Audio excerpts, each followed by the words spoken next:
this time between MikeyLikesIt and Maebari. Just gonna get the stream set up real quick, and by stream setup I mean posting my links to make sure people know to come and watch this. I'll be 1 second.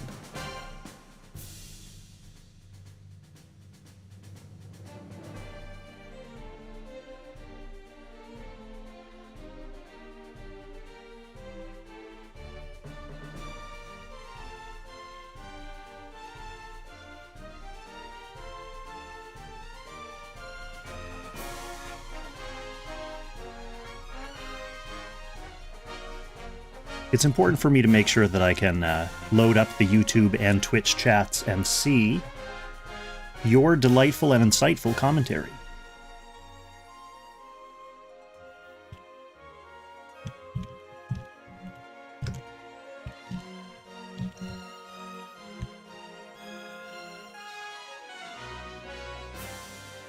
I should make sure I spell MikeyLikesIt correctly, because it would be disrespectful not to.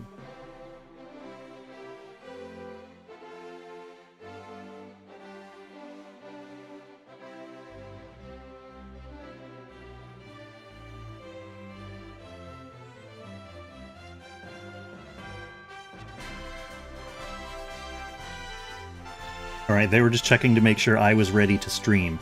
And indeed, with the stream now commenced as it is, I am ready. Okay, so that means all that's left. Yeah, Josh, I know. I'm sporting me old Jays cap, despite their getting swept, just to show that I continue to support the home team regardless of their postseason performance, so to speak. Okay, it looks like the duel is now live, so let's hop in. As I mentioned at the outset, we will be watching a top 32 match in this season of Summit der Langrisser between Maebari and MikeyLikesIt. Maebari drawing player 1 this time, and they're on the desert map. So one thing that jumps out at me right away is MikeyLikesIt has Archon in the box. He also has Tatalia in the box. So this is going to be a 1-tank and probably only Sissy. Yeah, so 1-tank plus Sissy. A pretty good rush attack box for this season. Good for ladder, less good loading in as player 2, although Sissy obviously has lots of player 2 utility, depending on how the pick and ban goes. Maebari looks like he is playing a somewhat more common, I think, 3-tank plus Rosen box. The interesting thing here is, well, Sagni's interesting. Polyol I consider to be still interesting, especially in this kind of box. Now, I guess that gives Maebari the ability to pivot to more of an AoE or rushy style if he wants to. And right away, both AOs being banned out. Maebari's Leon and Polly also banned, so Mikey definitely doesn't want to deal with that kind of fast rush kind of team that can get in on him and start stirring things up, especially if he's going to be relying on only Sissy as a healer. That said, Maebari is instead opting for some quick jump-in single-target options like Z2 and whatever this guy is, Lost Him. Lost Him, as we've seen in several other matches before, can be surprisingly effective on this map. This is one of the decent Lost Him maps. There's a lot of kind of sneaky terrain, dunes and whatnot, that are hidden around this map that can make Lost Him pretty dangerous. Mikey, for his part, is going to go ahead and secure Grenshiel with his first pick, just to make sure he knows Maebari is eventually going to be picking a tank here. And as long as Maebari doesn't get 2 tanks, then Grenshiel is going to be pretty effective at shutting down one Maebari tank for when the time comes for Mikey to make his move. So we see here with this third ban, Mikey taking out one of the tanks, potentially the more annoying tank, with Hilda being able to shut down a critical hit. So that's going to force May to pick a tank here if he wants a tank at all. Otherwise, he risks Mikey using the next round of bans to get rid of the rest of the tanks. Dreadful Cobra, welcome to the stream, and Cruciferous Sprout, welcome to the stream. Good to have you guys here. Thanks for joining the chat.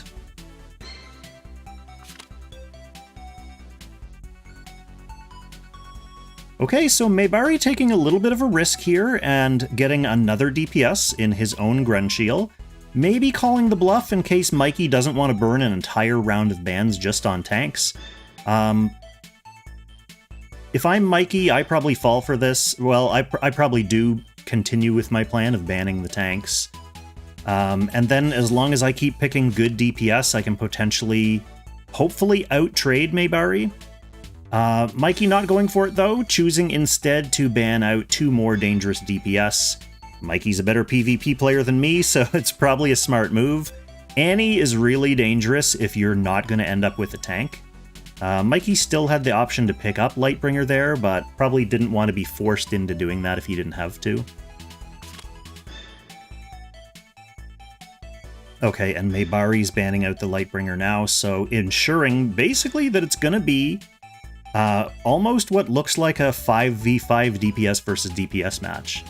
Maebari still, so far at least, with the opportunity of picking a tank, can also potentially use Grenshiel as a tank, or at least put her guard skill on if deemed necessary, but against Mikey's comp so far, I don't think it's just really going to be that important. Grenshiel shuts down a tank, Lostum and McLean both ignore guard. Actually, the rest of Mikey's units can pretty much ignore or get around a tank in some way or another. So with that said, Maebari is looking to basically just try to haul ass with as much DPS as possible and out-kill Mikey.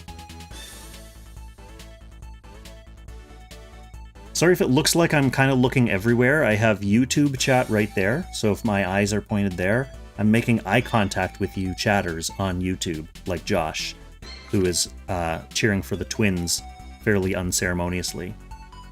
If I'm looking right here, I'm making eye contact with Twitch. And if I'm way over here, I'm checking Discord to make sure everything's still good with the game. I have Maebari and MikeyLikesIt over here just in case.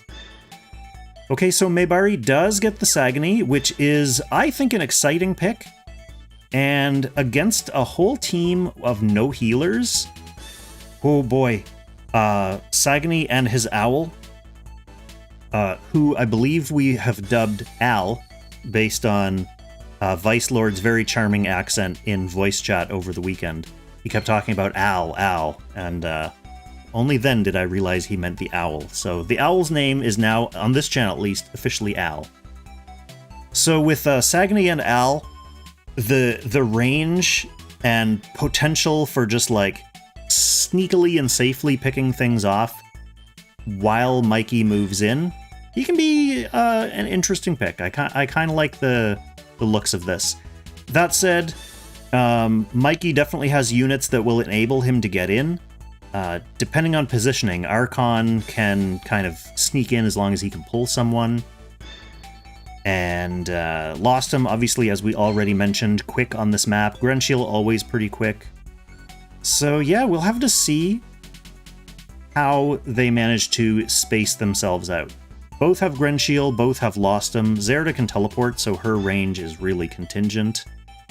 Gintoki and Archon kind of similar in terms of range, depending on like what you give your opponent in terms of like pulling and whatnot. Epsilon mainly here for buffs, I guess, and to be another strong single target DPS. Yeah, and Sagony. I think Sagony is going to be very interesting to see. Windseeker, hey, welcome to the chat. I know I addressed you while looking at Twitch. I'm sorry, Windseeker. Allow me to address you while looking at YouTube. All right, DC dropping the doggers in the chat. We're ready to go.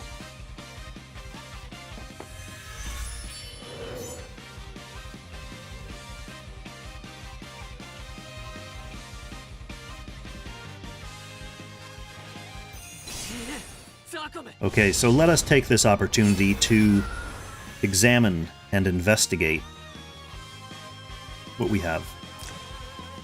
So we have a normal Gintoki with push and with Sand Seas. We have an AoE Zerida. Sagani, front and center, wants to get out there and launch Al into the mix. Obviously we have Sand Seas and Air Slash on this Lostum, because there's no real tank. Yep, and neither of the Grenshiels bothered to try to bring their guard skill. Like I said, no point to that, really.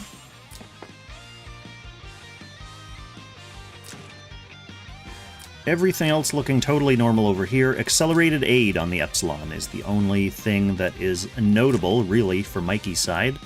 Accelerated Aid, super clutch skill with this kind of comp. It just gives everyone a little bit of extra reach, or potentially, obviously he can't put it on everyone.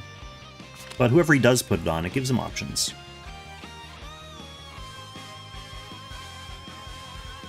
Pretty sure it was, oh, Gren. Pretty sure it was Air Slash. But let's go back and check again. Yeah.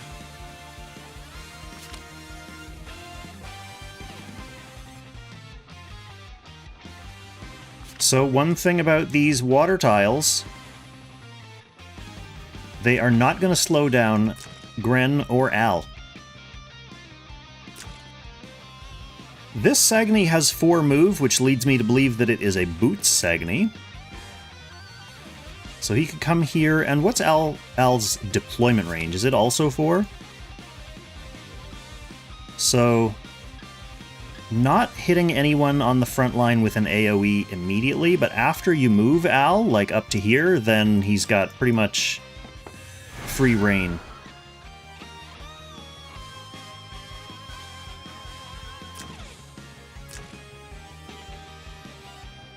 And he did go with the fairly standard comp of Icy Grip and Frigid Slash.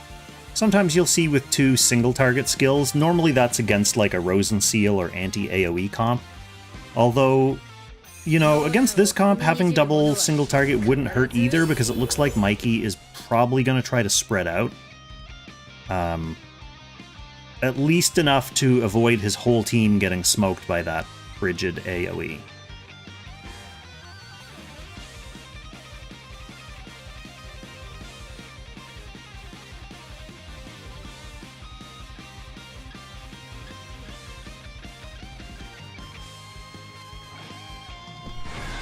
Hey Rice Crew, welcome to the chat.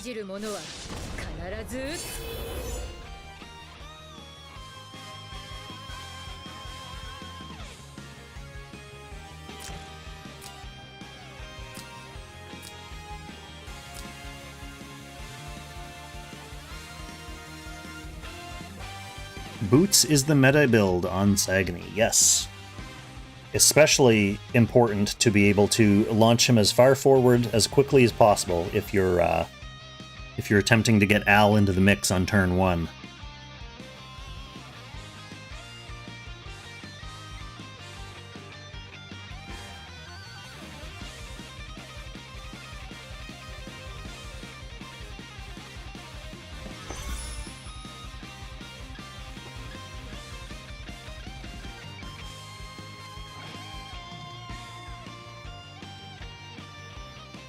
Okay, this isn't exactly what I would call super spread out, but the important thing is that even after an Al move, it's far enough away, at least after this Lostum moves somewhere, it's far enough away that Al's not going to be able to hit, like, to target his AoE on the whole team.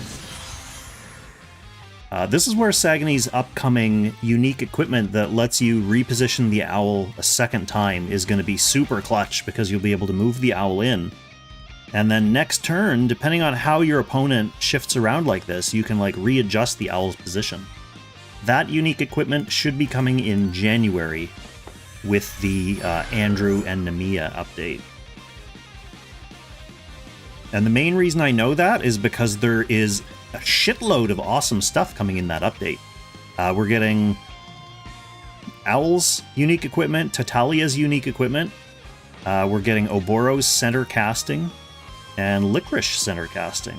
So I'm sure there are people out there, some like dark myth people, who are going to be experimenting with putting Licorice back in the box for one weekend.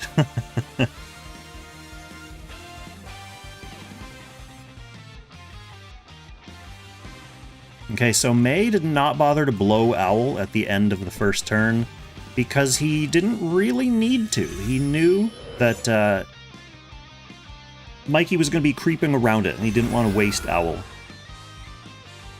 Poison Turtle, when is the Slayers crossover? If we get it on schedule, it should be in about 6 weeks. So 2 weeks from tomorrow. 1 week from tomorrow? Anyway, the next MU is going to be the Roland and Prussia update, or it's supposed to be. And then the month after that will be Slayers, or it's supposed to be. So assuming everything's on schedule, that will be when we get it. Like 6 or 7 weeks.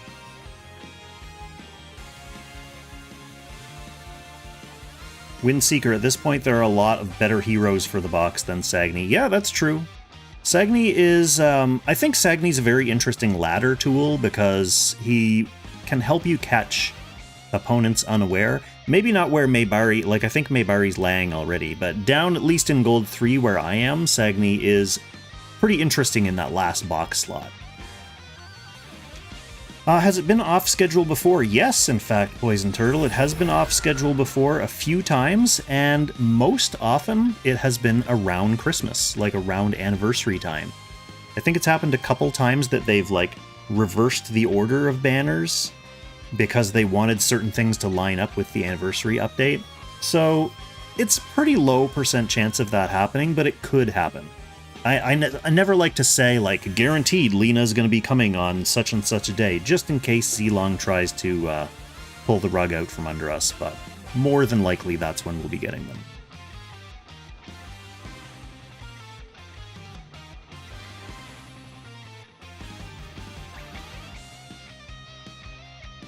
By the way, Windseeker, I saw your game earlier, so congrats on advancing to the next round, by the way. Some very convincing games.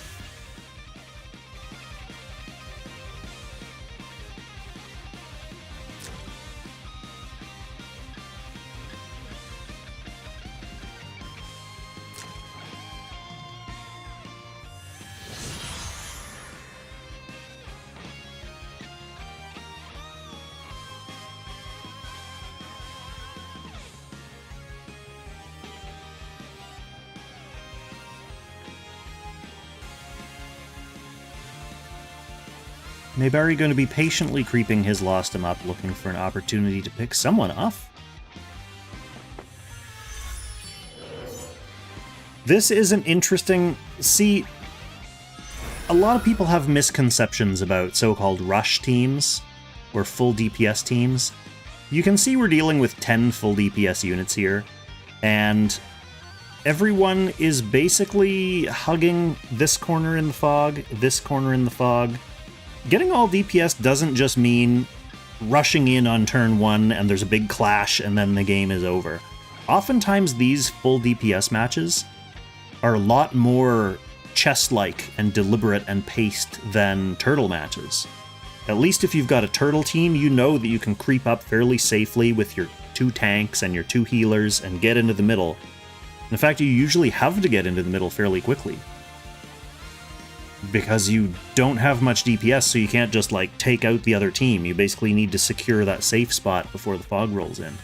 With teams like this, you're really trying to control the range and look for an opening and, like, look for the one spot that your enemy leaves open that you can get in. So yeah, like this Breeze on Lostum is a perfect example. Kind of camping out in the corner, opportunistic Breeze comes up on Lostum, that opens up a lot more range for him.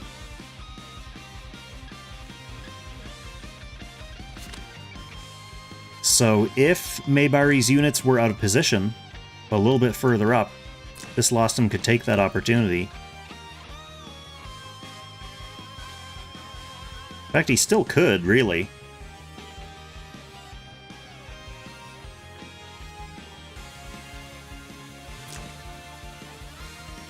Four, 5, 6, and then he can hook to this dune.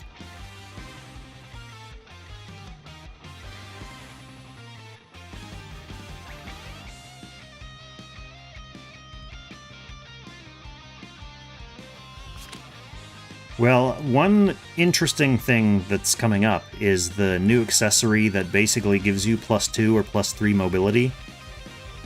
We may see people moving away from RNG breeze and moving towards guaranteed breeze on certain units.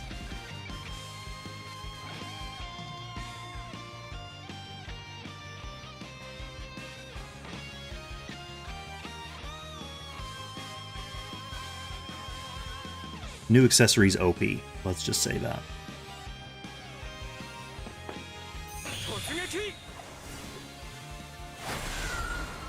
Okay, McLean pushes up and also gets a breeze. Yep, so he's going to push forward here with his spirit boots. Oh no, he's going to move back and re-up the breeze. So McLean getting 2 breezes. Unfortunately, that means he did already blow his tidal action. But that's not the end of the world, I guess.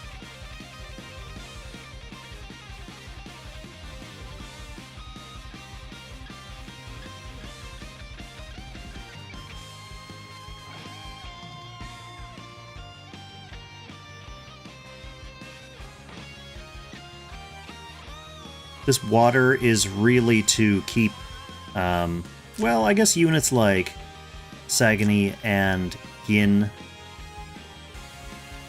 a little bit pinned. Lawson can still pull himself in if he wants to. She flies, and she can teleport in. But I don't think Maebari is exactly going to be charging in unless he knows it's either favorable in terms of trading down, or if he has more units who can come in and help him. Yeah, when Lostum comes in, say Lostum is hooking to here, depending on who he's killing... I mean, if he wanted to, his soldiers wouldn't attack, but he could stun this Gintoki and Gin would be in the fog. And then he'll hook back somewhere and make it more difficult for Maebari's units to follow up on him.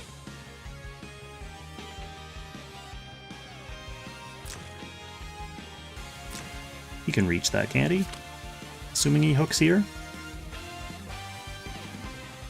Or does he? No, he only gets to move 2 after, doesn't he? Or he can move 3.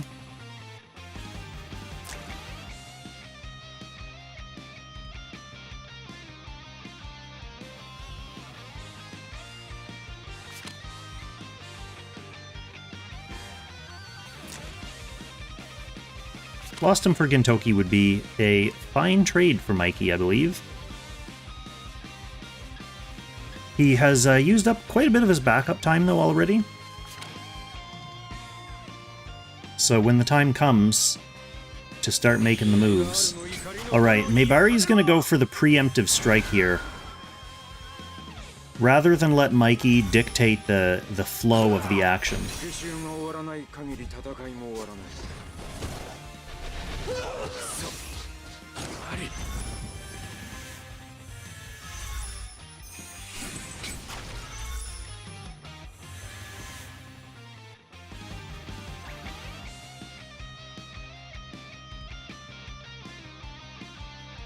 That's fine to take McLean out for a turn.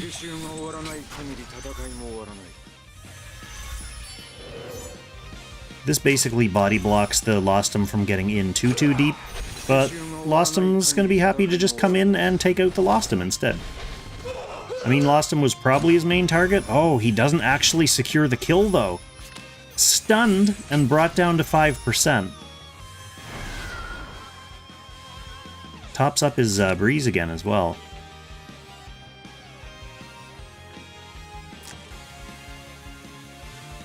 That's, Maebari took the initiative there specifically to get Lostum's buffs up to go on terrain and make him a little bit more survivable.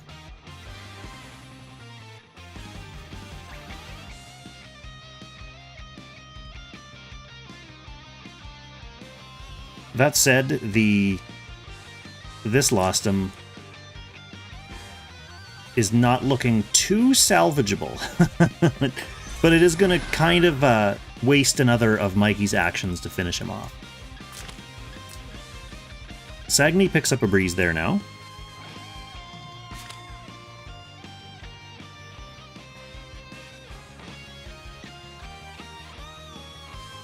Still has not unleashed the beast.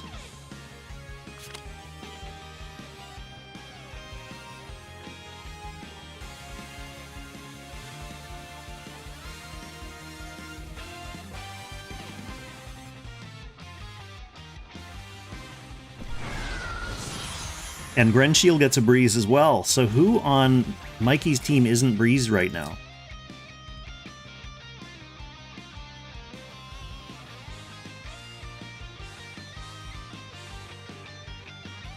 So on Mikey's turn, he can reach the Grenshiel, he can reach the Sagni.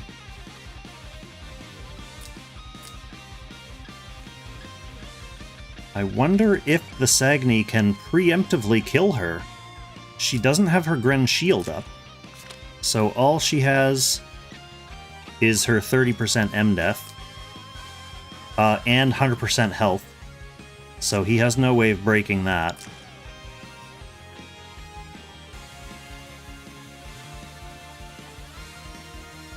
So it's probably not a one-shot, unless he just opts to AoE and attempt to nerf it?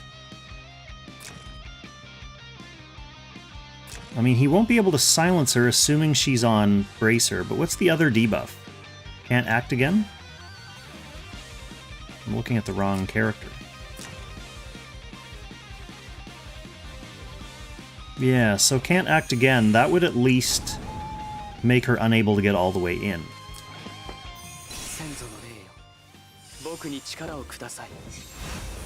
Kind of. Because she still has... Oh no, it reduced her mobility as well. So maybe she can't get all the way in now.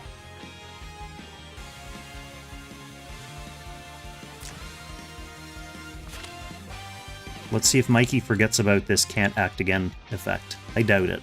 He's playing very carefully. But that's where backup time can get you if you start having to make like rash decisions and Mikey feels the pressure, tries to rush Grenshiel in, forgets about that debuff. Can't act again is one of the most common debuffs to forget about. At least back in the day when not as many characters had it, you'd get that on you and then you'd see it so often, people trying to come in and then their turn immediately ends and it's like, ah, oh no.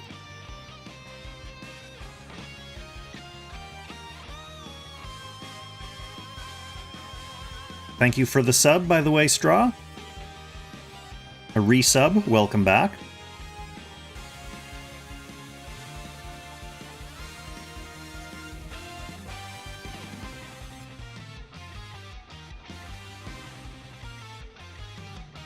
So yeah, Mikey has got 30 seconds left to make this call here.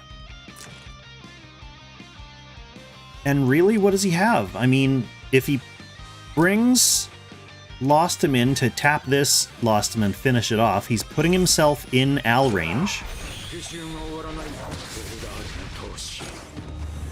Easy kill, but he can't go anywhere now.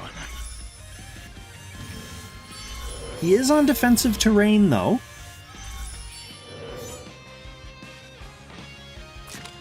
Technically on defensive terrain.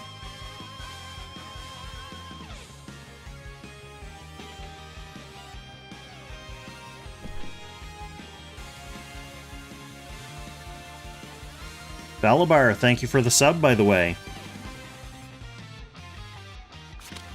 Yeah, no Lost Rights as well, assuming this one's on Lost Rights. I do not know Mikey's builds. I'm not gonna... Even if I knew them, I probably wouldn't spoil them on the stream. Oh, this isn't against Junnie, though, so he wouldn't be stream sniping for info.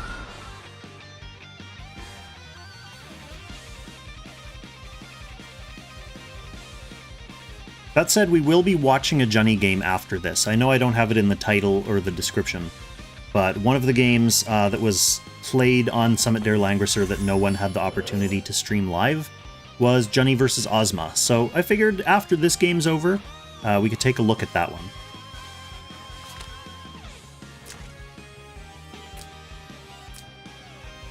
Okay, this Epsilon with a breeze as well. Okay, the Gren Shield is gonna go in, and that's the end of her action. Oh, we called it! I kind of feel bad. I don't think... Yeah, no, we got the So Dead sticker. Mikey didn't mean to do that. I mean, I thought there was like a 4% chance he figured he would throw the shield down and be ready for next turn, but you don't throw away your Gren Shield. And I think it was the backup time that got to him. He did a couple other actions and forgot about that debuff on Gren Shield, and then the time was ticking down, only 11 seconds left. Tried to go for a rush move with Gren. Didn't notice the debuff, and that is a big rip.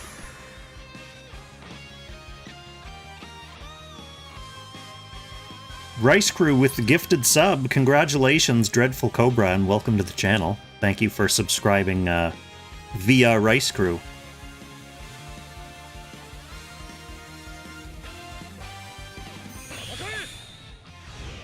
Ozma has been improving. Ozma's been improving a lot, actually.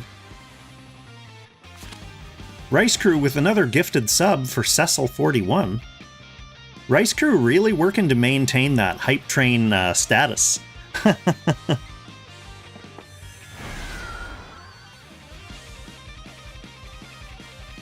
Alright, Mikey able to save the Lostum though, that's important.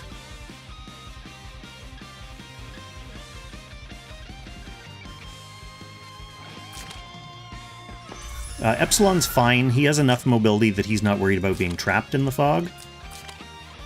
And McLean is now unstunned, so even with that Gren Shield move aside, Mikey's still working with a team of 4 units.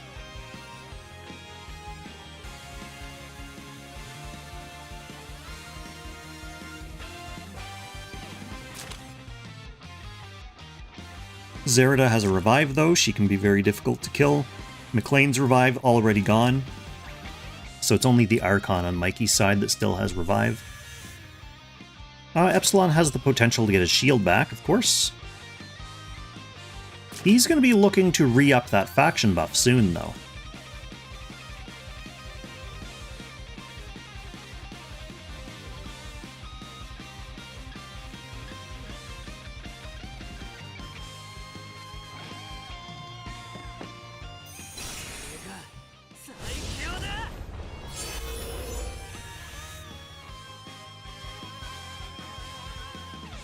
Yeah, Ozma, one thing that I found very interesting about Ozma is he was streaming one of his matches. Maybe it was ladder or maybe it was some tournament match.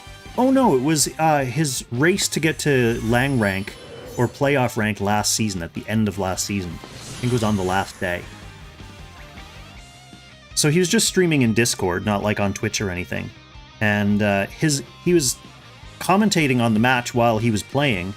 And his commentary was very insightful and very measured and thoughtful. So it was really clear that it wasn't just like, you know, he was playing and raging vocally while he was playing. He was actually justifying his moves to himself and kind of like talking about the repercussions of doing this or this. That, I think, is a really good sign for a newer-ish player in terms of their like grasp and approach to the game. I think Ozma would beat me in half the matches we played. He definitely knows what he's doing, and he's still getting noob gains as well, so like learning more and gaining more experience. He benefits from that a lot. Junnie, on the other hand, is just an old crusty veteran. He has nothing left to learn.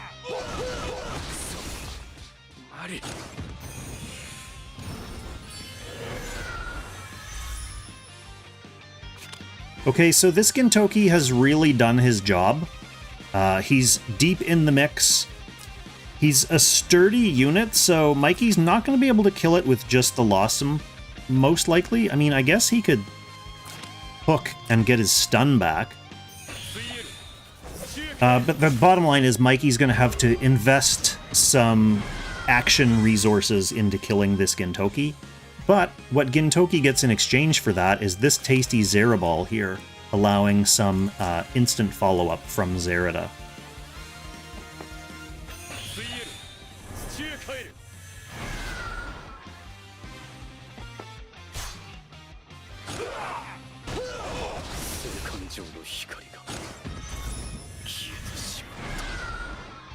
That didn't go the way Archon hoped it would go, and MikeyLikesIt drops his second So Dead emote of the match.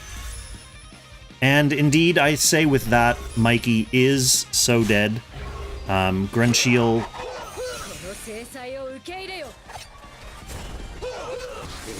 comes in for the full polish on that, lost him. Epsilon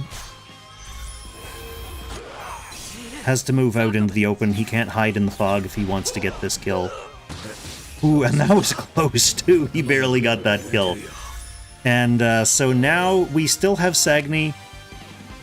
Can't really do anything from Al range, but Zerda can just jump into the action and kill someone here, so... Interestingly, both players almost done on backup time.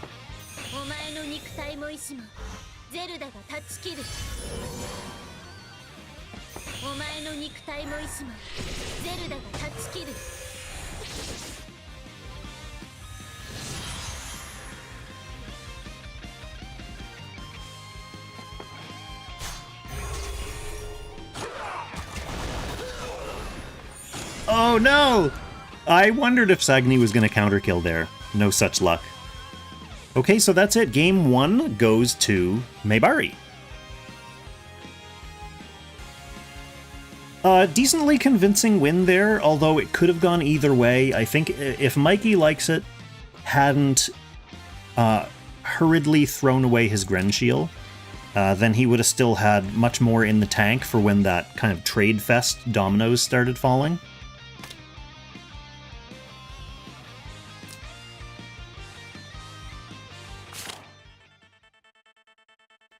Okay, so for game 2, we are going to be on Cavern of Light, and MikeyLikesIt, as the loser of game 1, opts to be player 1 in this game.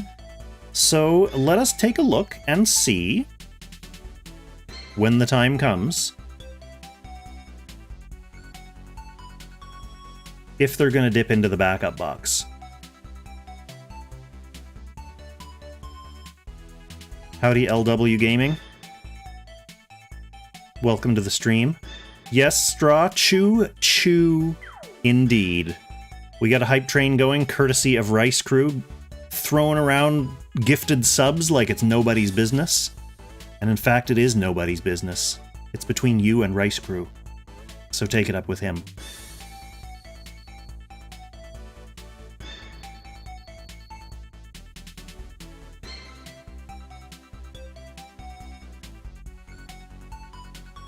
Yeah, unfortunately, LW Gaming shows up slightly too late to the stream to be gifted a free sub. He's gonna have to pay for his sub all on his own.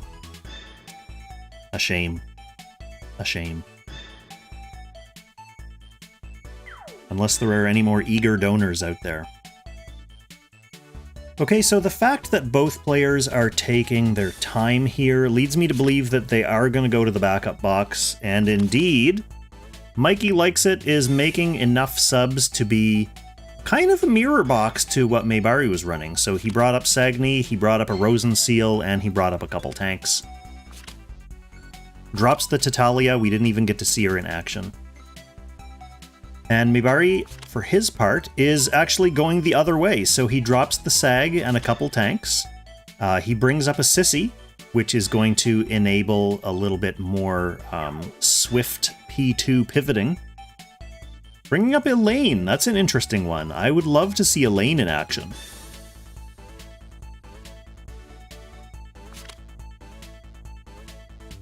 And I actually really find this pick and ban interesting. So we're getting a first pick Rosen, a second pick tank on MikeyLikesIt's side. Maebari, even with Rosen out there, first picking the AO regardless. So normally, the Rosen can kind of shut down AO shenanigans because you can't put chains on your opponent, which means you can't really swap with your opponent, which means her AoEs don't stick as much, they don't debuff as much. But I've seen some good players first pick AO into Rosen regardless, and I want to see what Maebari does with it.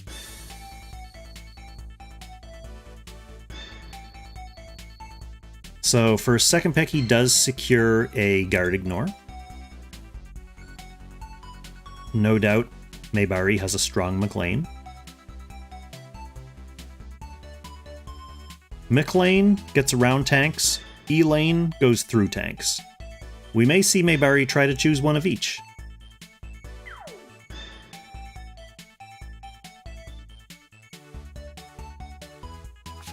The other interesting thing here... Oh no, Elaine is getting a ban. Mikey still has Sagani available. So he may want to ban Rosen and get his Sagni out. Oh, he picks Sagni.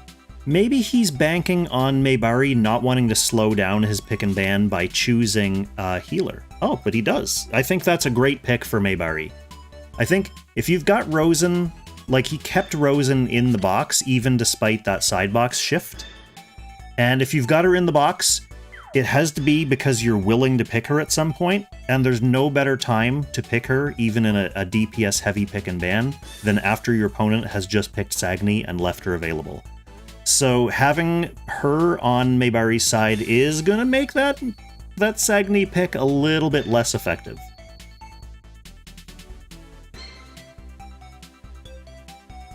Yeah, to Meow's point in the chat, Sagni can take double single targets and basically just be used as a Gift of Eternal Life stick or a Holy Word stick. It's incidental healing, which will be good with the comp that he has, don't get me wrong. He's got Rosen and a tank and an IBC, who's another of those really supportive utility units. So these are all units who can kind of like provide some extra healing for the rest of the team. And basically going to be going all in on Leon as his full DPS.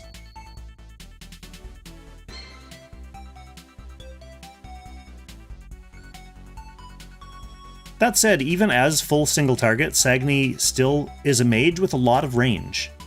And Maebari is going in with no tank, so depending on his positioning, Sagni could pick someone off. McLean has a revive, AO has a revive. Freed showing up in the chat and cheering for his boy, Mikey Likes It. Freed probably picked Mikey in his Summit der Langrisser predictions. Or the other possibility that I just didn't even consider is that Freed hates Maebari. Let's let that sink in for a moment. This is not the time or place to cause drama.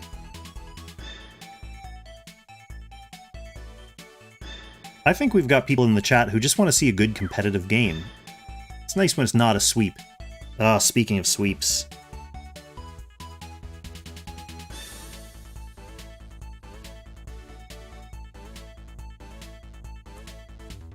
Poor Jays.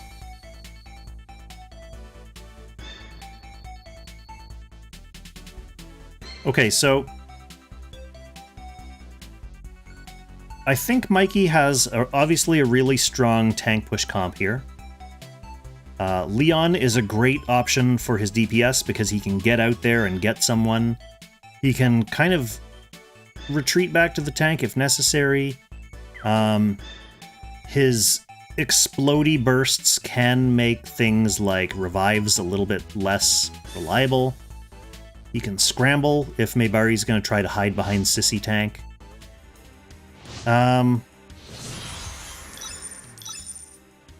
Yeah, the thing for Maebari, he has a guard ignore available in McLean, a strong guard ignore, so he should be able to kill, you know, whoever he wants, really. What does he got? He's also probably got push on Gintoki. So we'll have to keep an eye out on Mikey's team to see if he procs electric headgear, because that could be something that makes Gintoki slightly less useful.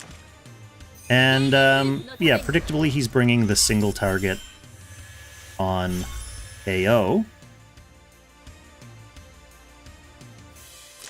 Yeah, I don't think Maebari was expecting that to take advantage of it, because he didn't even capitalize with his with his AO. But then again, I guess he wanted to get debuff protection up in case Mikey went with Owl first. So juggling mind games there for getting up debuff immunity. Yo, Freed. I'm allowed to joke about beef on my stream, but I don't want any beef in my chat.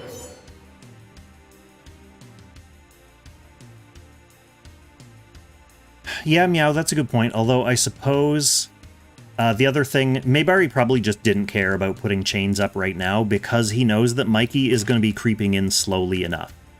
Like, there's no chance that Mikey's comp is going to charge in, like charge his Leon in outside of protection within those 2 turns that the chains are up. So realistically, Maebari wasn't getting any of Mikey's units chained down regardless, even if he had done that on his first action.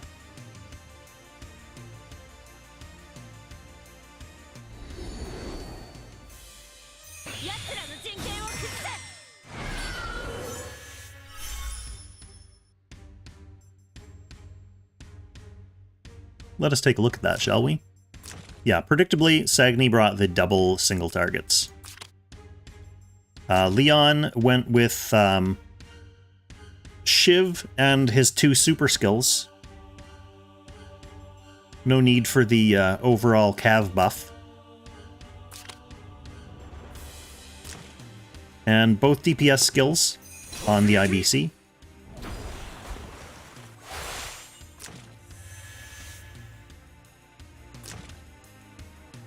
Let's see if Sagni's going to hard carry this. The IBC boosted Sagni hard carry.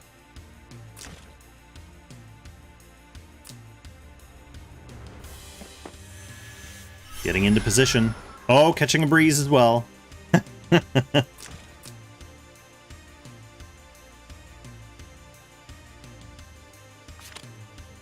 Al's coming out next turn for sure.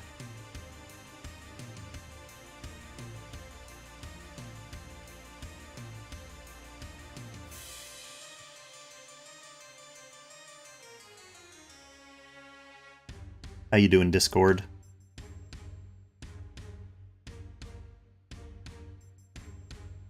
Discord wondering what exactly Mikey likes. Maybe we'll never know.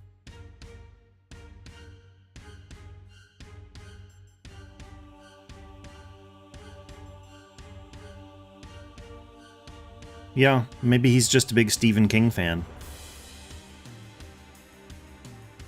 Alright, Maebari, the one who is slightly on the ropes here now. Taking a little bit of his backup time to deliberate and try to decide where he wants to go. Pulling McLean back into the back lines here.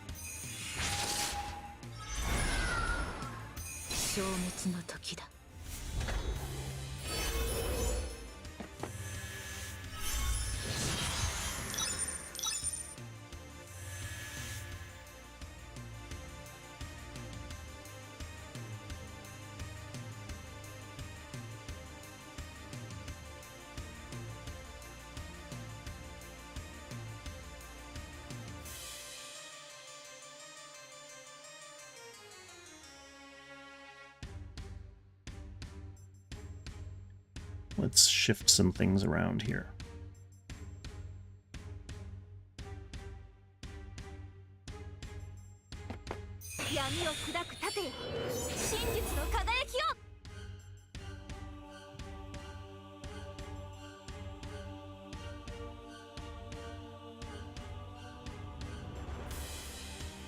Oh, damn.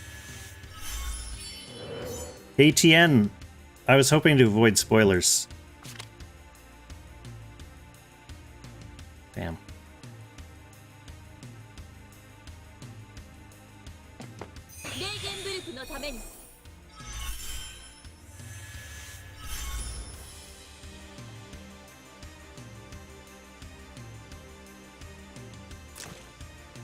Alright, Mikey setting himself up with a nice, calm approach to the mid. Maebari hoping he can hole up in the fog long enough. Although I think Al's going to be reaching him regardless.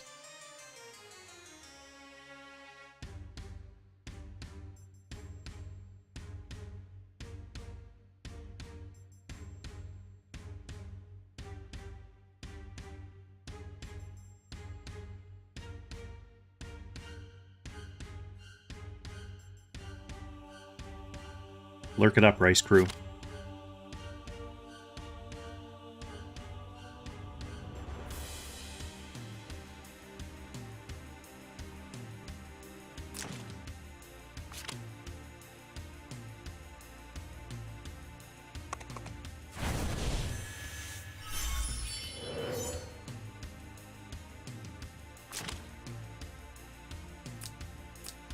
So, yeah, even if Sag moves, he wants to stay in guard range, right? Even if he moves to, like, here or here and deploys Al, and Al moves, well, if he does it from mid, then he can reach a couple of Maebari's units. Remember, he only brought the single target.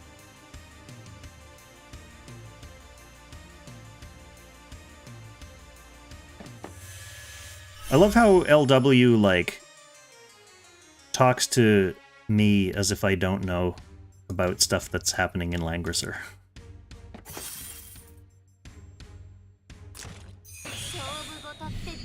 Okay, we're getting a Lancer out. I mean, you might as well get the Lancer out regardless. He's not going to be guarding magic, though, so whoever Al wants to hit, he's hitting.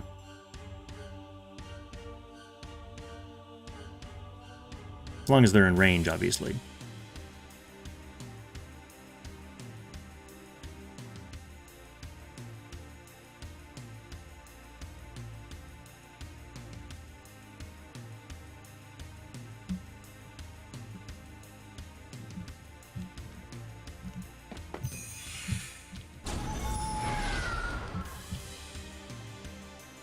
All right, here comes Al. Yes, he gets to move 2 after using it. It's basically like an AA skill. But we have Oppressive Al right here, pretty much in Maebari's front lines. He's going to be getting some action.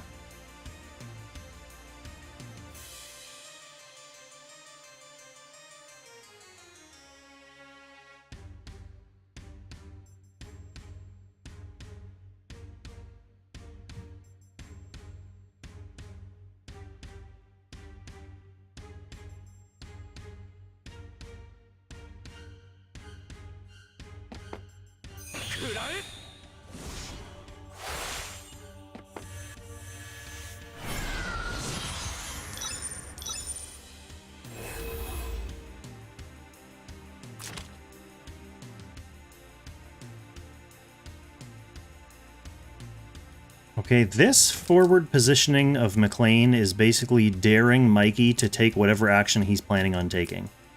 He's got Tidal. He's got his assassination skill up. He can reach.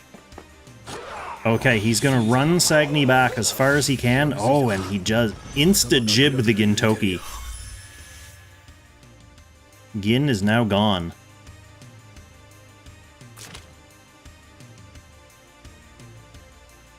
And Owl ran far enough back that McLean can't assassinate him. So if Maebari does want to make reprisals now, he's going to have to attempt it on, like, a Shrine Maiden's Rosenseal, or IBC, or the Leon, I guess.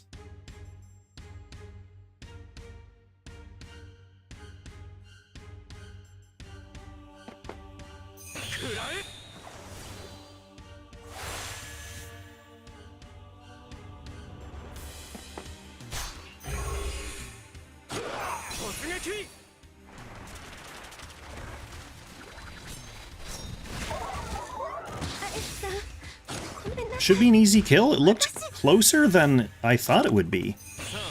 But getting rid of the IBC is nice because she can come in and kill whoever she wants when the time comes. Leon's going to be able to come in here, though, and take down McLean from the safety of guard range. Ooh, actually doesn't quite finish off that kill, even with the blue dragon burst. Leaves McLean at 800 hit points. So Sissy taking that opportunity to give him the AA, get all his health back. Healing him there at least prevents Lightbringer from coming up and just finishing him off with an easy tap.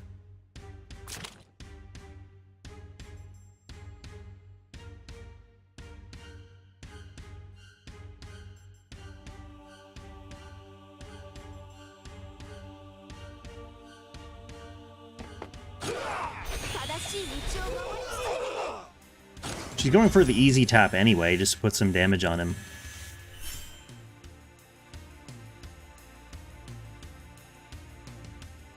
Okay, so Leon, though, thanks to bringing those two big skills, is not tapped out as far as damage is concerned. He can still explose these Leon tiles all over the map and help clean up some of that water as well.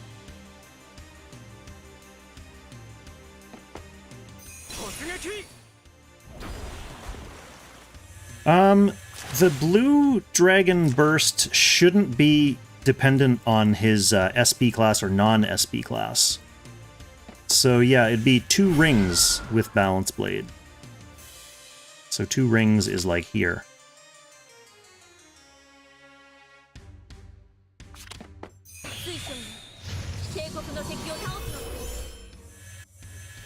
And of course, all Leons are using Balance Blade.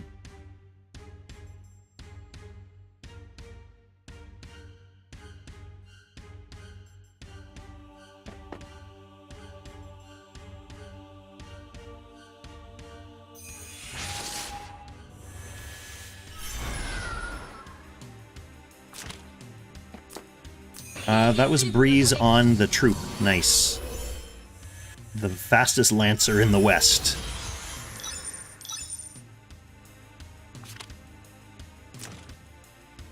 So, even though Sagni's way back here, he's still a threat. He still has 1 single target skill that can hit Sissy, Rosen, or the Lancer.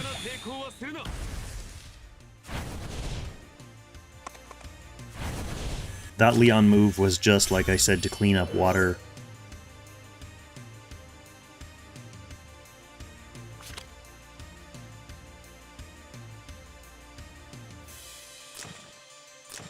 Leon's essentially down for 3 to 4 turns here now, and he would have to kill into the Lancer if he wanted to attack anyone anyway.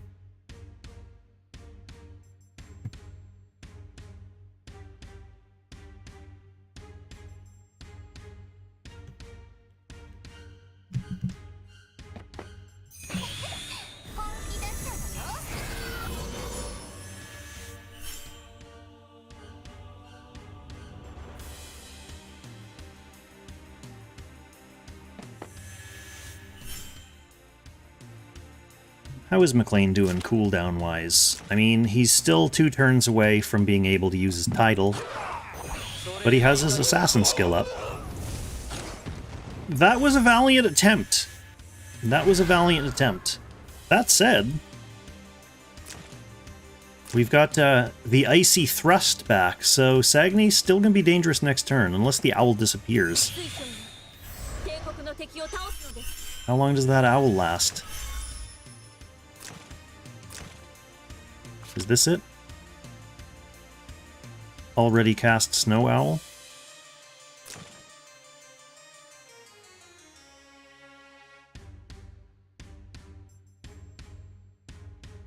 Anyways, I obviously don't know my Sagni.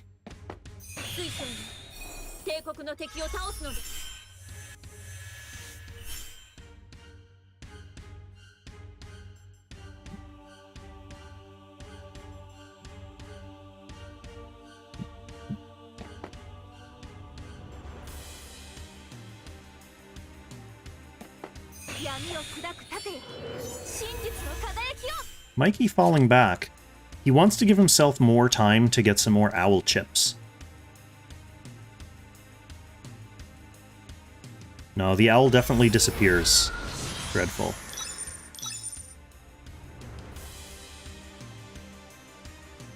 Yeah.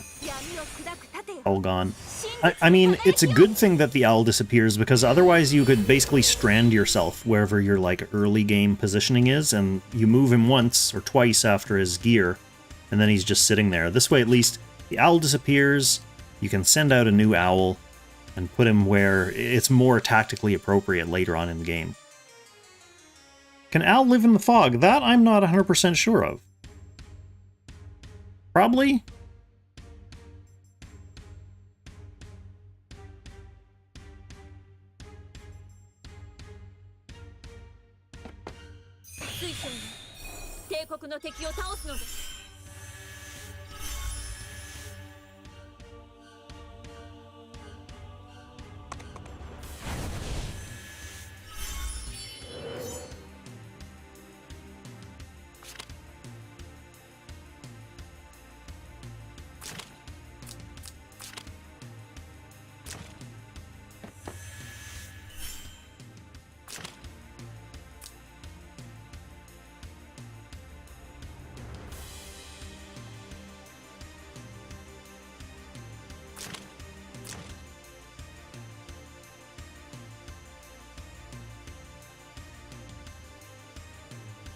2 more turns left on these flames.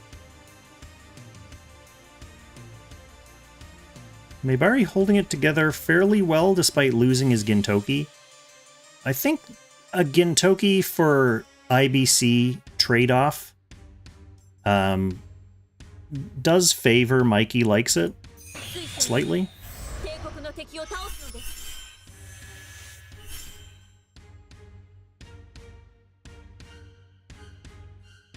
But that said, Maebari obviously still has lots of weapons. He just won't be using Gin to push, and he loses a little bit of value with the, like, AA combo setup. Obviously, being able to cast Act Again and get an Act Again off Gin in the same turn is super powerful, and that's off the table now.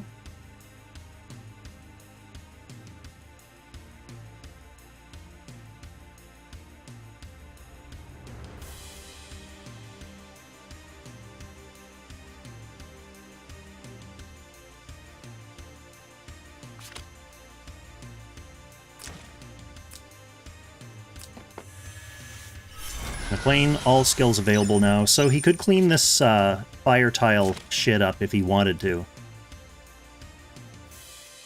Maybe worth it, although I don't know if he's going to be looking to... Well, I think he's going to want to get in and assassinate this Sagni.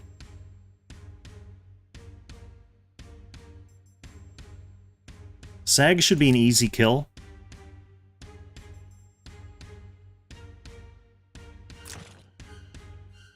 13k HP.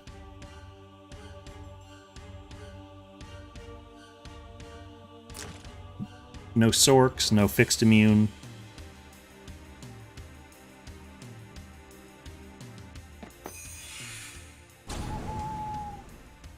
So Al's coming out now. And he's going for the McLean. Easy kill on the McLean. Oh man, Sagni does frightening amounts of damage from far away. He's a good unit.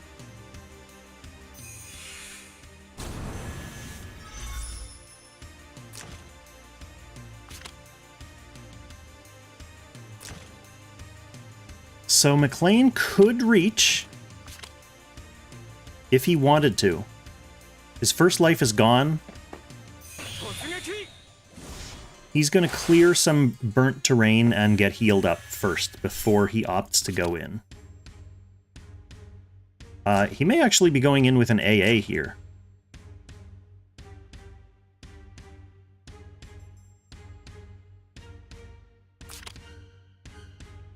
Otherwise, Sagni has the opportunity to use turn priority and single target someone else down, like possibly his second life. So I would expect to see an AA play. And then if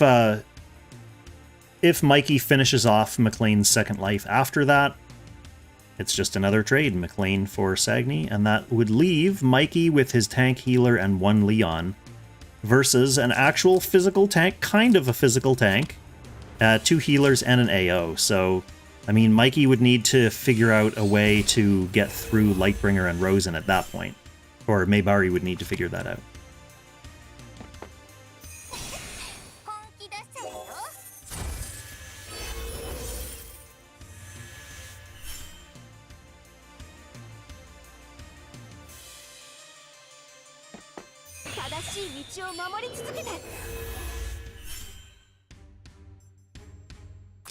Alright, so let's see if this McLean gets the kill.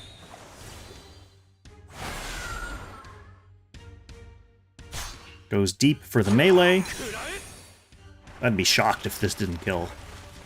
Flabbergasted. Yeah, insta-killed. McLean doesn't need to worry about getting back to guard or getting back to water, because he can't revive. Obviously, I think Maebari would rather have saved him than have him actually dead. Oh, swap him back. Yeah, smart. So he is under guard. He's safe from Leon, and she can run.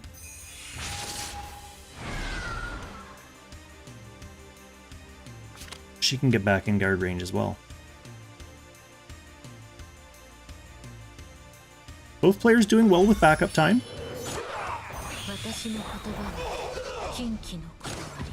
That does not even come close to getting through the Guardian Infantry, and then there's the Rosen healing on top of that.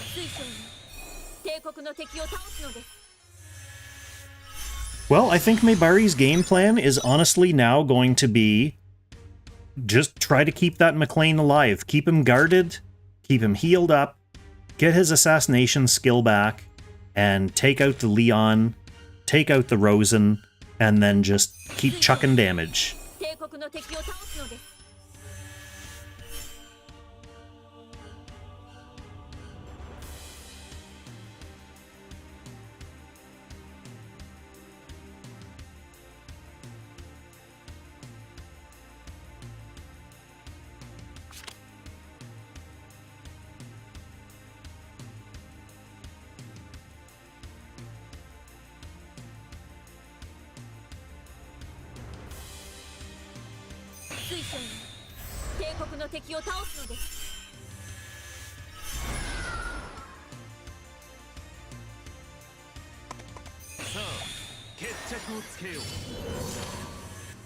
Okay, Leon's got his AoE back.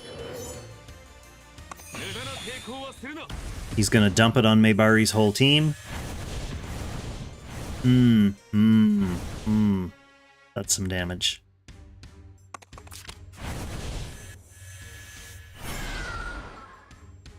So that's fine. McLean is able to clear some of that, though, with his, he's got his little circle of water back.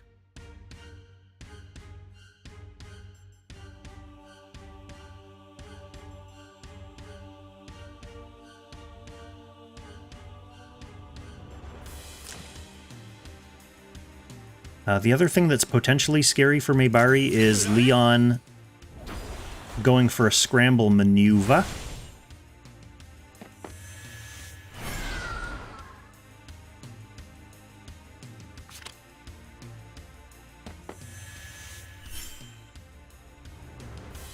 So, for example, just taking out this Lancer and then scrambling the rest of the team may leave Maebari scrambling to get another guard up.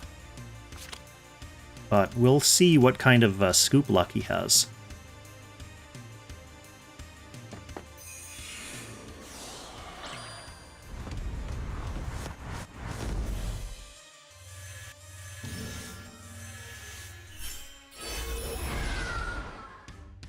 The breezes, less and less impactful now as the fog squeezes in.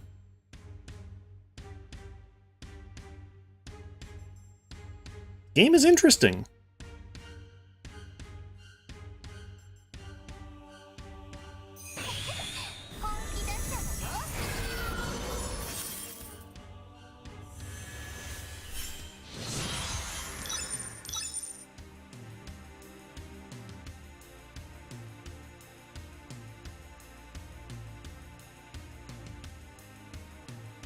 It depends on how deep into the fog Leon scrambles them, though. I mean, I guess they're not the most mobile units. They're okay. Scramble is up this turn. Okay, Mikey's gonna go for it. So here it is, the kill on the Lancer, and then we'll see where he wants to scramble from. Right there. Okay, we got heals. Rosen is stranded up north. See, the only thing is, though, after that scramble, it gives Maebari the entire turn to reposition, to summon a new Lancer, and the only unit Mikey has to follow up with, like to kill someone, is LB. Unfortunately, LB's not going to be killing anyone here. I probably might have tried to save that Leon maneuver until later on in the turn, just to give Maebari less time and space to reposition himself. But now we've got Leon like way up here out of guard range with Maebari DPS available, so I would not be surprised to see this Leon die now.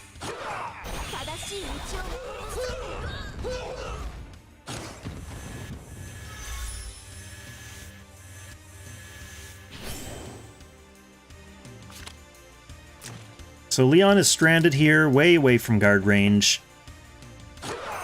Same with Rosen. I think Mikey threw in the towel there.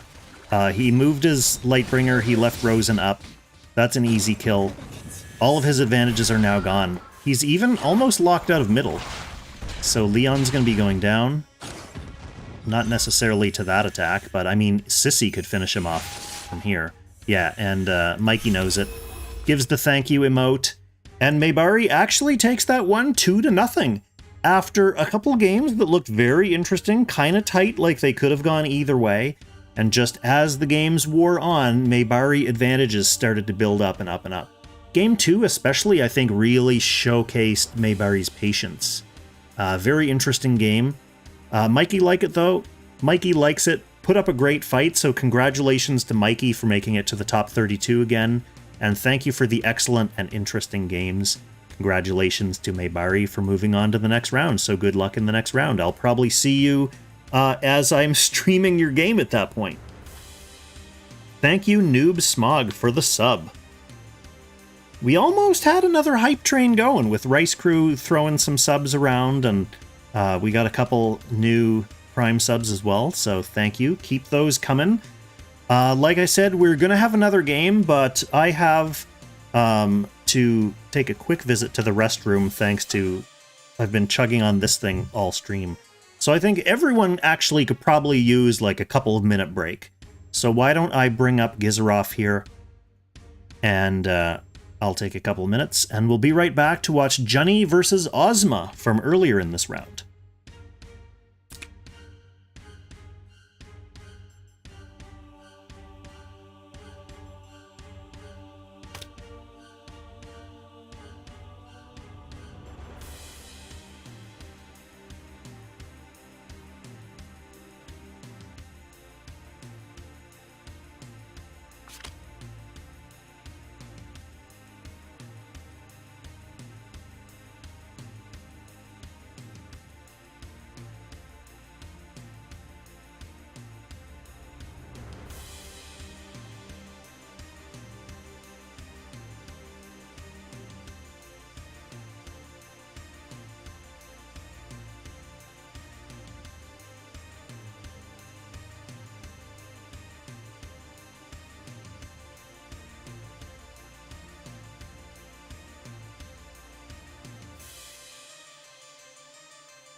Okay, we're back. Took a second longer than I thought because I actually, there was a 40-pound bag of dog food on my front step that I wanted to bring in. Didn't want some industrious and oddly muscular porch pirate to make off with Applesauce food. Okay, we're back. Back in action. Let's check out... Ozma, actually higher rank than me at the moment. So we have... Ozma versus Junnie. From, I believe, the same round, the top 32 of this season of Summit der Langrisser. The only thing unfortunate about seeing the card at the start is we know who's going to win eventually. But anyone who's following Discord knows who's going to win. So let's take a look at their boxes first. Okay, Ozma running a 3-tank plus Rosen plus Agnes setup, one of the tanks being Freya. So usually the Freya plus Landius plus D-Heart box is really primarily to make Oboro a big threat because they all buff Oboro. So they can guarantee that you're going to get an Oboro buff and speed him up. Sometimes you'll even see Act Again healers in there to help speed him up.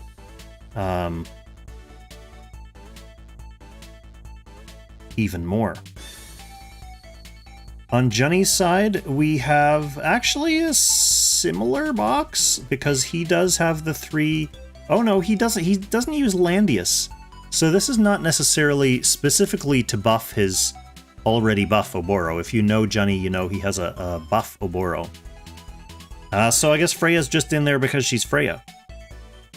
Interesting map draw, Cape of Sorrow, because Junnie went into this with both aquatic meta units, so that's something that could play into his favor as well. So Junnie choosing to ban out the AO. And Ozma banning Junnie off. Usually if you're banning Rosenseal first, it's because you don't want to play a especially turtley tank push comp. And Ozma taking the opportunity of his banned AO to go with Rosenseal first. So sometimes you'll see someone second ban one of the tanks, basically forcing a tank pick. But instead, Junnie's just going right for the juggler and banning out the 2 main DPS he doesn't want to see come out as a part of Ozma's comp here. So rather than play with like, oh, one of your tanks can buff Oboro, he's just banning Oboro, so it's not going to come into play.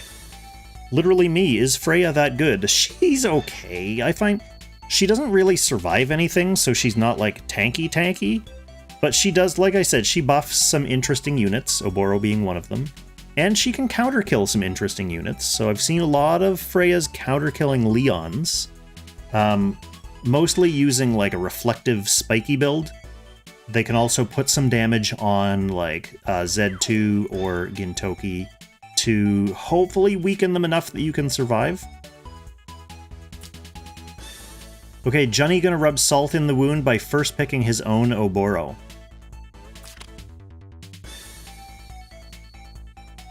Ozma banning out both of his buffers. See, this is where Junnie also having Landius in the box would come in handy, because he's going to want to pick a tank now. And if he had Landius, he could choose Landius as his tank and get a faster Oboro. Maybe a speedy Oboro transformation doesn't super matter to Junnie in this game, because it looks like Ozma's going to be pick banned into a slower comp, but we'll see how that works out. Z2 is a good DPS choice, and Junnie's still honing in on the DPS here. He's still not interested in forcing the tank pick.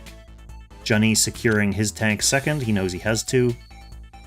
Ozma banning out a couple more of the scary DPS. Ozma also knows he's guaranteed to get a tank. He already has Rosen, so he's not as worried about units like AO, for example. Okay, Junnie gets Agnes. That's a nice pick. I am very interested in seeing her in action. Lostum comes out. He's not exactly... This is not exactly his best map. But that said, as far as like DPS options, what do you got left? Okay, so now Junnie's essentially choosing the tank he wants to face, and that is Freya. Gets a water unit. Nice map for it. and also gets Gintoki. So Junnie has a lot of weapons here. The only thing he doesn't have, I mean, he's going to be relying on Agnes as his main healer, I guess. So his healing's not as good as a Rosen could be. But Agnes is a really dynamic pivot unit, so we'll see. Let's just take a look at their skills and such first before we let the action roll ahead of us. Okay, so Ozma goes with Sand Seas here. It gives him slightly less positional ability to use his his riposte, because if he tries to do it from 3 range, the Sand Seas won't attack. So he needs to be able to get close enough in that he can use that and kill. We got Air Slash on the Zerida. Everything else fairly normal. Okay, no push on the Gintoki. We've got Sword Soul instead. So Gintoki potentially there for double stripping on this Lightbringer. Junnie, for his part, brought reinforcement on his Oboro.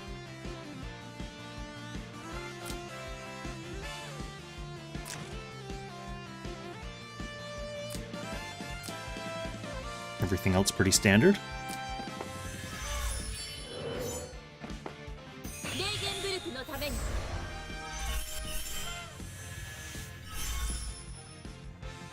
Okay, so Ozma is running the electric headgear on the Rosen Seal.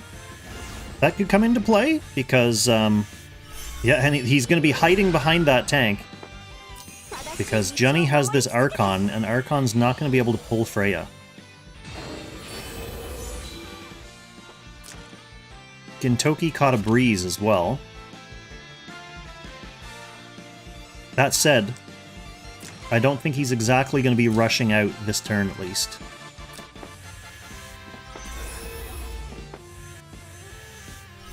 Okay, Zerida coming right up into the action. Often you'll see people hide their Zeridas, because when you're ready to jump in with her, she can just usually teleport into the action.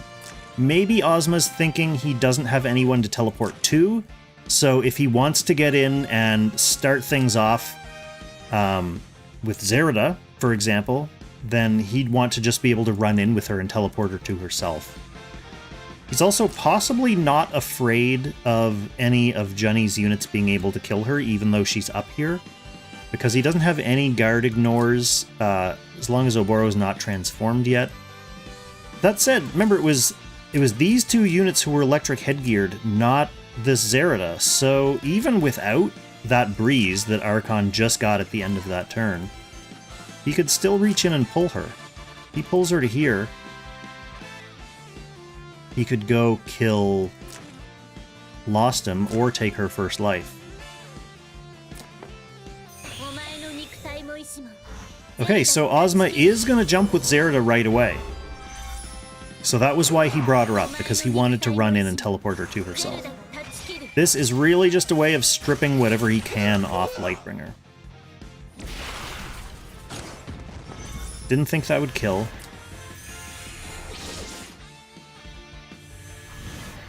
That said, what else are we looking at in terms of follow-up? So Ozma can't get Zerida under guard. That means Junnie can take his time to kill both lives if he wants to. The other follow-up is that Gintoki can now come in.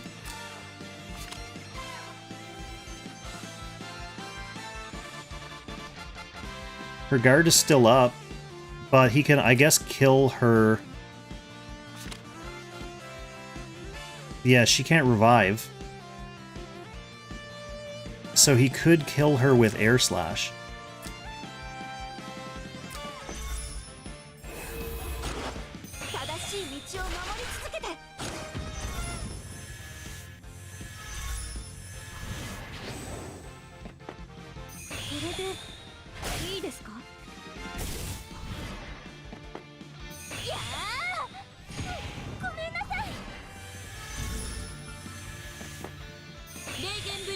Really just trying to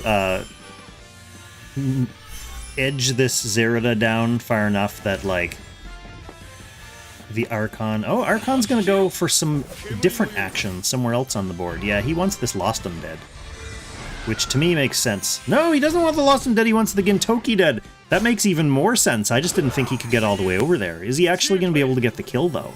He's on water here, right? Okay, he does get the kill. Ooh! Sneaky, sneaky play, Junnie. This is just the first life off the Zerda, right? See, I would have myopically been looking at knocking both lives off the Zerda just to make sure she has no opportunity to revive. But in order to get a revive, she needs someone here to die anyway, and that does not look like it's happening right now. So a Zerda after her first life is knocked off is surprisingly much more flimsy than the Zerda with her buff. Not as frightening, not as dangerous. Okay, that Lost 'em is able to finish off the Lightbringer, and she wasn't able to revive because she had the Zerda debuff. Lost 'em goes back under guard. This is an easy kill on Zerda.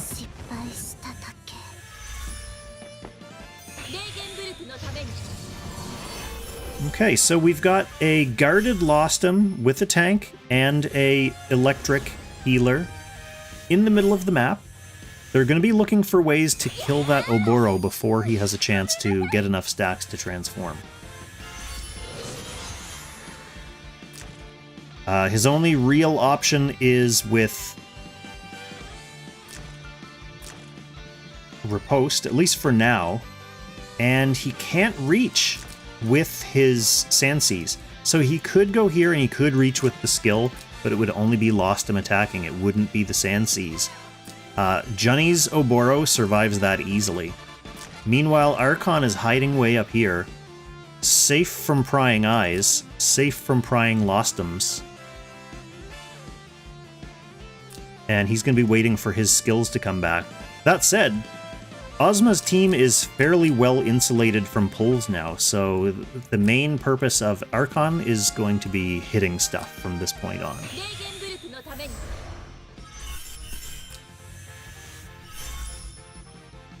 Okay, now it's really them who are safe. So Archon, if you're lining up like this, I mean, it's hard for Ozma to really create a formation that will protect against pulls entirely. But Junnie could look for ways to pull that Lost 'em again and then pivot off it like he did last time. And Oboro's going to be ready to go next turn.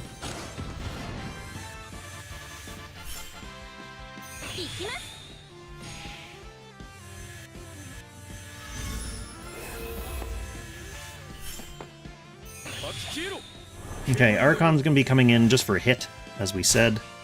This is basically put damage on Freya mode.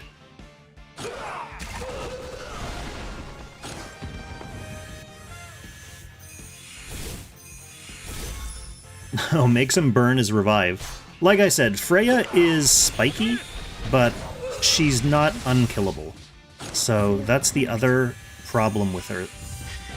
She does have a very small revive courtesy of her soldiers.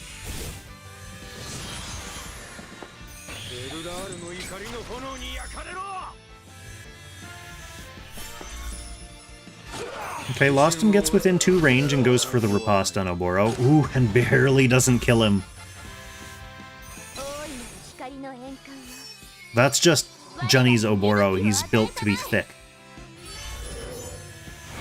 So that was good patience from Ozma to get up, you know, to approach his whole little tank ball far enough in that he could actually get a legitimate attempt on that Oboro with his riposte. Yeah, I don't think he thought he had enough time to wait until Furious Duel came back up, because if he didn't go for it, like if he just hung out that turn and left the Oboro alone, Oboro probably just transforms and kills this Lost 'em. Yeah, that's a good point too, Red, is that targeting the Agnes instead... what did her health look like then? Yeah, she was pretty killable there too. But that's a good point. Even if you make this kill on Oboro with Agnes still alive, and she still has her 3C up as well, Oboro just gets the revive, and Agnes can heal up and strip the debuffs, and then boom, you're good to go. So I think that was a little bit of the pressure of Oboro. This is an interesting thing about Oboro, like in terms of like meta abilities as a unit, is he puts pressure on the players to feel like they have to get in and kill him before he can transform. So, I mean, I'm sure Ozma was thinking about his different options, but the main win con Ozma was thinking about was not having Oboro be alive. With Oboro gone, at least he only has units who can't ignore guard, and he can maybe deal with them a little bit more slowly. He really wanted Oboro off the board, but you're right, that was maybe a slightly impatient move.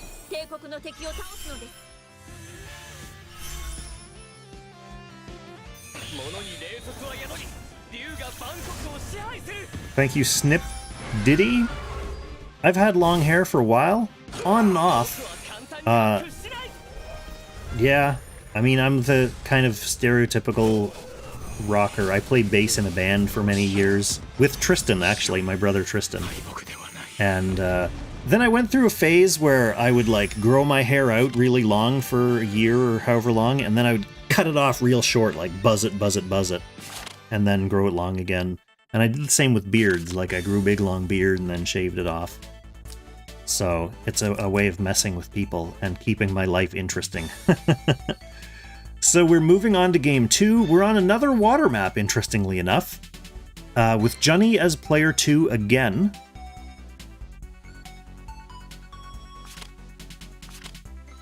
And the only change from the backup box is this IBC goes down and McLean comes up for Ozma, hoping to take advantage of the water map. Junnie not changing anything. He's pretty happy with his water units as they are. And both players banning AO there. Ozma now taking this opportunity to get his first pick, Oboro. He's going to see how it plays out. He knows he has a buff for it if he wants, but this is the gambit. If Junnie bans out both tanks that buff him, in order to secure a buff for him for sure, you've got to pick the D-Heart, which means Junnie can ban out your other tank. And I guess you could pick like Polyol with her guard skill, but you're risking playing first pick Oboro with no tank. It can be scary if you want to commit to the D-Heart. Now, there's no saying that you absolutely have to pick an Oboro buffer if you want to first pick Oboro. You could just go with the traditional slow Boro and get him up to 3 or 4 stacks the normal way without getting a bonus stack. So we'll see how that goes. Junnie also not falling back and leaning on a first pick Rosenseal here, even though AO was the first ban.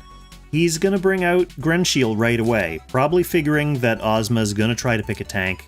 Yeah, he's going to be more comfortable behind a tank and a healer, so Junnie wants to make sure that he has access to this excellent tank circumvention if he needs it. Getting Archon too. Junnie loves that Archon. And Ozma going for Agnes. Ozma's going for the game 1 Junnie comp.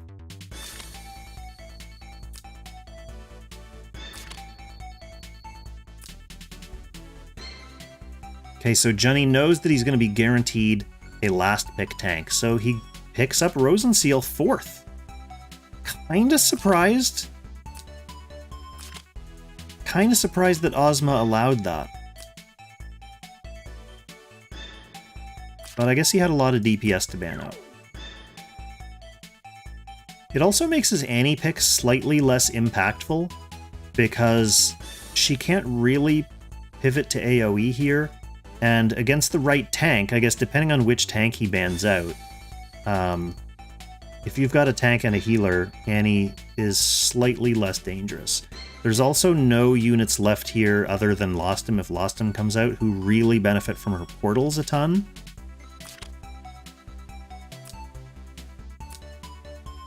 Okay, and Junnie gets Lightbringer.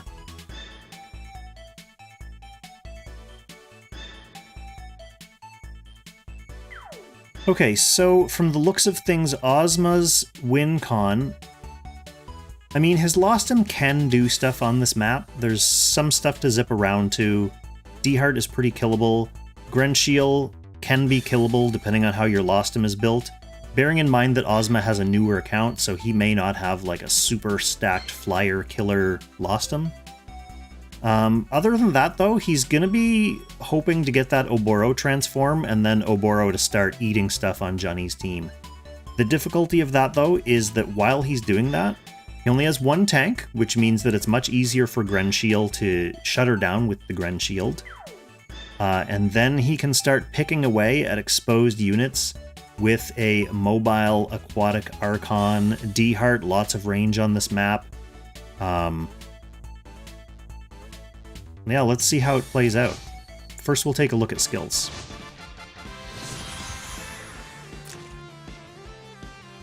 So going full DPS on the Oboro. That's fine.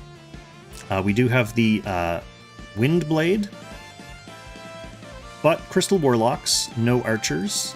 So, I mean, maybe she can kill Grenshiel even without archers. And we've got Faceless on the Lostum. So, yep, looking for a little bit more range if he wants to try to riposte someone. Everything else looks pretty normal here.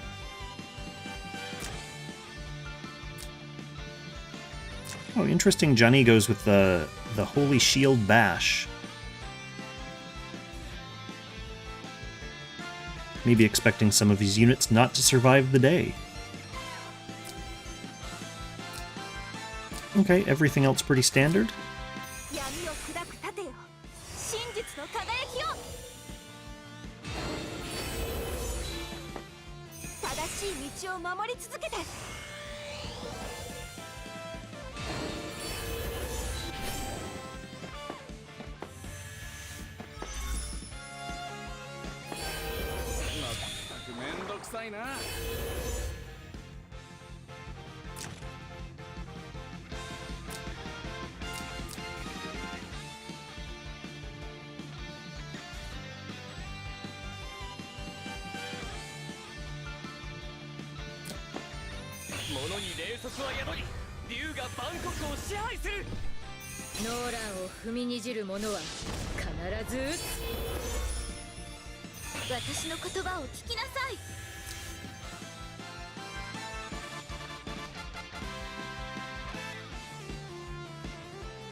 Here I've been muted this whole time talking about excellent strategy.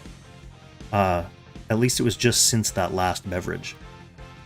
I was talking about the tactic of putting down a portal as one of your Grenshield blocking slots. So normally when you're up against Grenshield, you want to make sure that your tank is fully covered on all sides so you can't lose your guard. And by opening up here a little bit, I figured Ozma was going to throw down one of the portals on Lightbringer's side because the portal has priority over the Grenshield. We've seen it a few times on this very stream where someone has tried to Grenshield on a portal and the shield just disappears and that's it. So it's fairly embarrassing when it happens. I don't think Junnie's gonna fall for it, but it is a good defensive positioning for Ozma's side.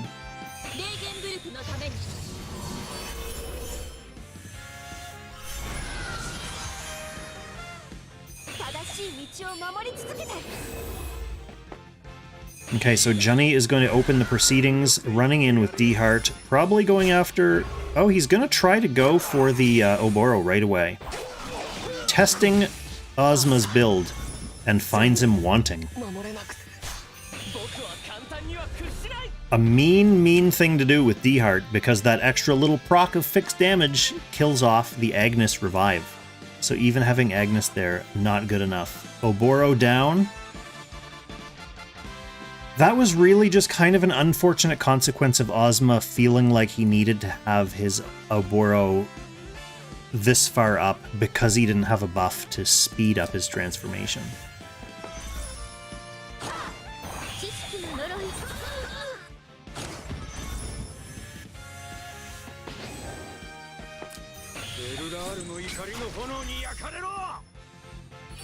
Yeah, and I feel like Annie missing this kill here on the D Heart is probably just a function of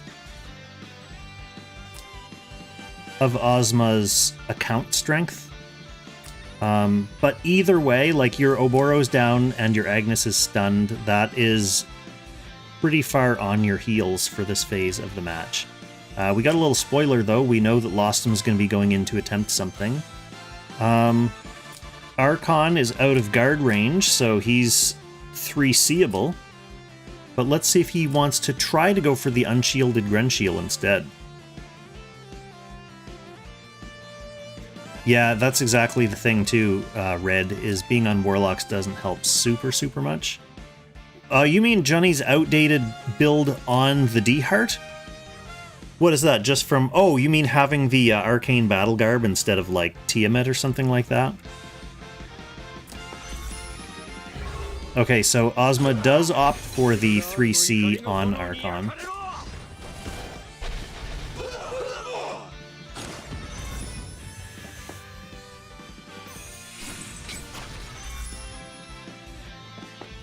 Unfortunately, there's no stunning when your opponent has Rosen Seal, so that was just a big hit attempt, which unfortunately did not secure the kill. Archon would have revived anyway.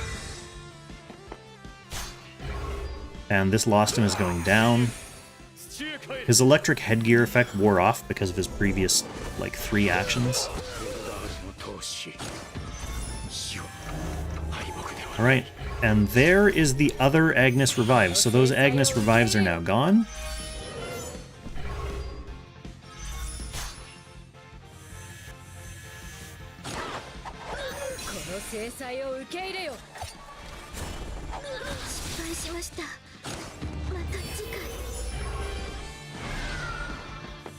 This is going to be it for sure. Ozma just playing now to gather information and have fun.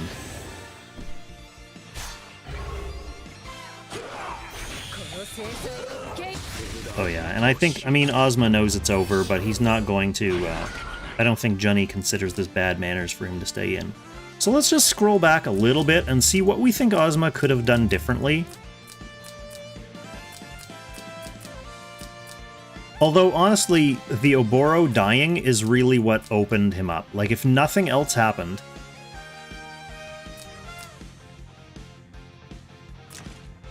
Even if you don't, like, make the Annie play... Although I guess Annie going here is the only thing that blocks Grenshiel, because Grenshiel can reach here with a Grenshield. So, Annie has to go down here. She wants to try to kill the D-Heart anyway.